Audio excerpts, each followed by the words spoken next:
இந்து தெய்வமான சரஸ்வதியை நாம் அறிவு இசைக்கு அடையாளமாக வழிபடுகிறோம்.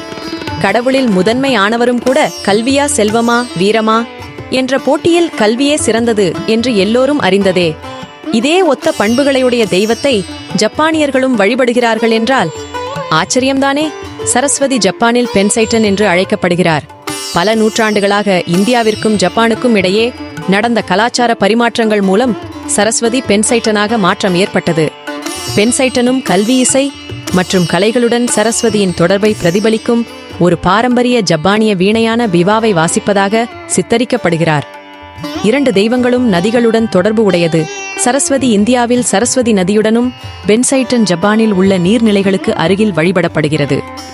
ஒப்பிடும்போது இரு தெய்வமும் ஒரே பண்புகள் உள்ளன. புத்த மதம் ஜப்பானில் பரவிய போது சரஸ்வதி புகழும் சேர்ந்து பரவ ஜப்பானியர்களின் 7 தெய்வங்களில் ஒன்றாகிவிட்டது சரஸ்வதி.